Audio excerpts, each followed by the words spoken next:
გამარჯობა, დღეს 7 მაისია. წარმოგიდგენთ 10 ყველაზე ცნობილ ადამიანს, რომელიც ამ დღეს დაიბადა. 1998 წლის 7 მაისს დაიბადა ამერიკელი იუთუბერი ჯიმი დონალდსონი. მისი YouTube არხი Mr. Beast ერთ-ერთი ყველაზე პოპულარულია მთელ მსოფლიოში. მას ყავს 391 მილიონზე მეტი გამომწერი, რითიც ის ერთპიროვნული ლიდერია. ის ასევე ფლობს რამდენიმე ბიზნესს, მათ შორის ტკბილეულის და ფასტ-ფუდის ქსელებს.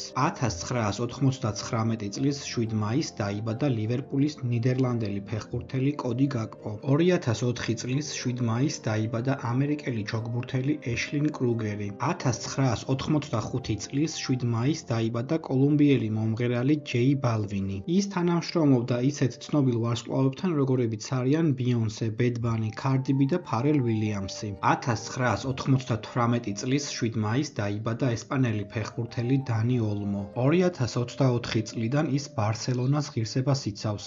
1978 წლის 7 მაისს დაიბადა ამერიკელი ყოფილი კალათბურთელი შონ მარიონი. 1974 წლის 7 მაისს დაიბადა ამერიკელი მსახიობი, სცენარისტი, პროდიუსერი და მუსიკოსი ბრეკინ მაიერი. 1997 წლის 7 მაისს დაიბადა ბელგიელი ფეხბურთელი იური ტილემანსი. 1901 წლის 7 მაისს დაიბადა ორგზის ოსკარის მფლობელი ამერიკელი მსახიობი გერი კუპერი. ის იყო ჰოლივუდის ერთ-ერთი ყველაზე მაღალანაზღაურებადი და პოპულარული მსახიობი. მისი კარიერა მოიცავს 100-ზე მეტ ფილმს. 1992 წლის 7 მაისს დაიბადა კანადელი მსახიობი, მომღერალი და მოდელი ალექსანდრ ლუდვიგი. მან საერთაშორისო პოპულარობა მოიპოვა რკინის ბიორნის როლით სერიალში ვიკინგები. და კომენტარე, შენ რომელი ცნობილი ადამიანი იცი, რომელიც ამ დღეს არის დაბადებული?